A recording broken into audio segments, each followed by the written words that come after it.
Welcome back to the channel everyone. This is Vikram and that is the Nissan Kicks. This is the same design which we've been seeing ever since its launch. This is the key fob of the car, which looks kind of similar to a credit card as such. It's got these lock and unlock buttons, follow me headlamps and all that stuff. To be honest, it looks kind of big in person. I know in photos and videos it looks kind of smaller, but in person it looks bigger than the Creta and the Seltos as well somehow. Coming to the front aspect of the car, we got this small grille. They could have made a bigger one like what we have in the Nissan Patrol and the Nissan X-Trail, unfortunately which we don't have in India. Coming to the headlamp of the car, we have projector setup, but that secondary headlamp is halogen, and the indicator as well. On the lower half of the bumper we have this fog lamp which is a halogen again. No front parking sensors, front towing hook, no front parking camera as well. Coming to the side aspect of the car, wheel arches are finished in black color and there's a black colored body cladding running all over to reduce the visual bulk of the car, even though it looks kind of bulkier, man. Coming to the tire size, we have 215/60R 17-inch rims. They could have made diamond cut alloys, but this as well looks nice. We have front disc, but unfortunately we don't have a rear disc.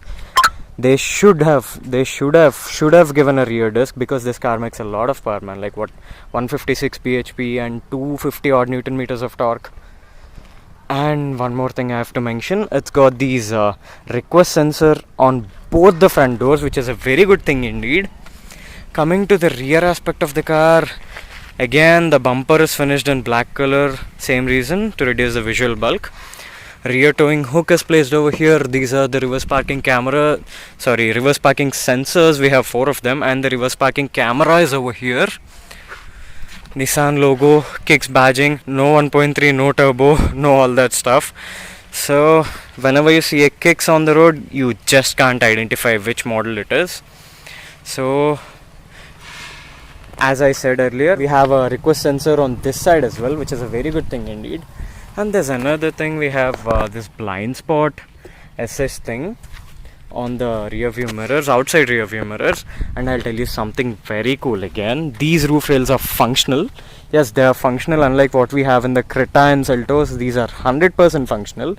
This car has got a lot of good bits, man, but unfortunately they don't sell in good numbers somehow. Let's quickly get into the car. Yeah, doors open wide enough. All black interior, and we have this carbon fiber sort of finishing over here, which is a very good thing indeed. Coming to the interior, pardon me for that, that's my camera bag.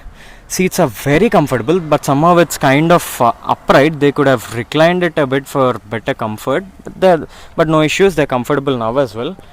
Over here we have 2 AC vents, 12-volt charging socket, and AC controls as such. Seat back is kind of scooped out to increase the leg room and knee room. Knee room is very nice in this car. Somehow it's a very spacious car indeed. And I'll show you something. Boot. It's massive, man. It's 400 liters. It's very massive, and we have this hook sort of thing over here to hang your luggage. 80 kgs is what it says. And we have this lamp. Very nice. It's very large. In order to increase the boot carrying capacity, you can recline the back seat, but there's no 60/40 unfortunately. You'll have to do that in single piece. But rear seats are very comfortable, and we have these big door pockets in the rear. I've put a smaller bottle, but that can take up to a liter bottle. Coming to the front door, this has even bigger door pocket, man. Again, the same carbon fiber finishing over here, which is a very good thing indeed. Let me quickly get into the driving seat.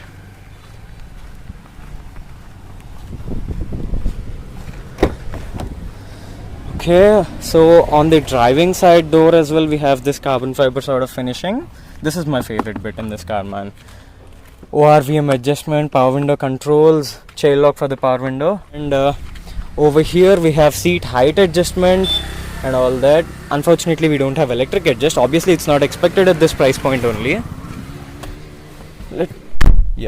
It shuts with a proper thud. So coming to the steering wheel, we have volume buttons on the left side, the reset and all that stuff on the right side, and over here we have proper audio controls, which is very retro indeed. And over here we have various buttons. This is for the cruise control, this is the ideal start stop system button, and these are the headlight levelers. And on the dashboard as well we have this carbon fiber sort of finishing, and this is an 8-inch infotainment system with some basic connected car features which they say Nissan Connect or something of that sort. But the audio system is damn good, man. We have like many speakers and 2 tweeters on the A-pillar as well, which is very good thing indeed. And coming to the instrument cluster, on the left side pod we have RPM meter, rather the tachometer, which is marked all the way till 7000 RPM, but it won't rev all the way till there, I know that. And on the MID, on the top we have odo, trip meters and all that stuff. In the middle we have a digital speedometer, which is a very good thing indeed. And over here we have telltale lights present, and on the right side we have the fuel gauge, which is kind of big for my liking. Compared to other cars, it's kind of sporty as such because of these all black interiors. Coming to the AC, we have automatic climate control AC, and controls are kind of cool, man. No digital stuff. Over here we have the engine start stop button, USB charging socket, aux port and 12 volt charging socket again. Over here we have a cubby hole which can be a wireless charging pad. It's optional in some tech pack or something of that sort. Over here we have a manual gear lever, and there's something I have to mention. This particular armrest thingy, it won't open whatsoever, but seats are very comfortable, man. The amount of bolstering, and they're very cushiony as such. Should have given leather upholstery, but it gets the job done. Over here we have the seat belt indicator. This, I don't know if you can see that. Yeah, that's the seat belt indicator. And we have lights. Yeah, we have lights as such, which is very cool. And coming to the sunblind, we have mirror. No light, no issue. Over here as well we have a mirror. Again, no light.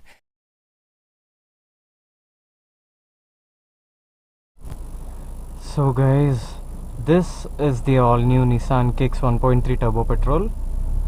Basically we have 2 engine options on this. One is this 1.3 Turbo Petrol and the other one is 1.5 non-turbo. Both are the petrol units. We don't have a diesel engine in production anymore. So this car has got a 1330cc turbocharged inline 4, which is absolutely smooth below 2000 rpm. But once you get past 2000 rpm, it gets ballistic. This one produces 256 newton meters of torque at just 1600 rpm. That is why the low end is very punchy as such. But the thing is, when you drive it sedately and smoothly, it is very smooth, man. But once you whack open the throttle, this is what happens. As you can see, it revs all the way till 5000 rpm, and it is a rocket ship.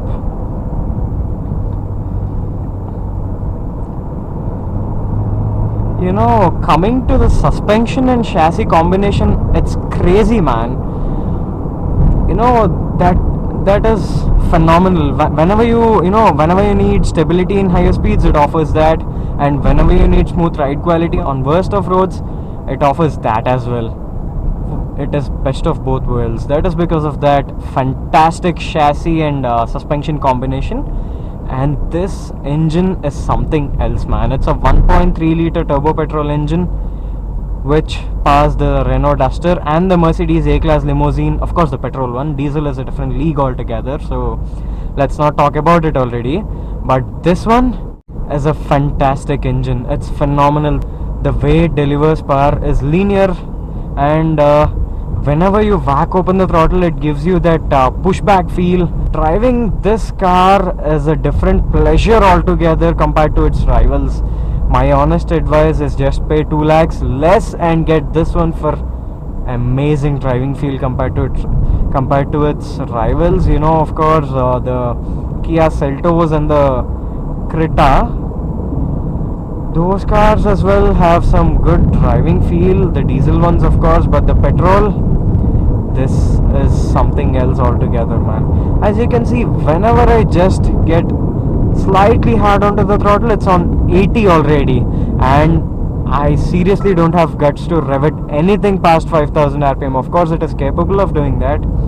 It redlines beyond 5000 rpm, but I literally don't have guts to do that, man. At the end of the day, big thumbs up for this car. If you're more into driving pleasure and driving feel and all that stuff, just pay 2 to 3 lakhs less compared to its rivals, of course, the Creta and the Seltos, and get this car. That's my honest suggestion, man. But if you're more into features, sunroof, panoramic sunroof and all that stuff, you have a lot of other cars on the market, but this car is all about driving pleasure and driving feel, man. Steering has got a lot of feedback. So guys, that is it for today's video. That is my short review of the Nissan Kicks 1.3 Turbo Petrol. And I've left Kantipudi Nissan's contact details in the description below. Don't forget to book your test drive and experience this car, man. It's a very good car. It's a pleasure to drive it. So thank you so much for watching. See you in the next video real soon. Until then, take care. Bye.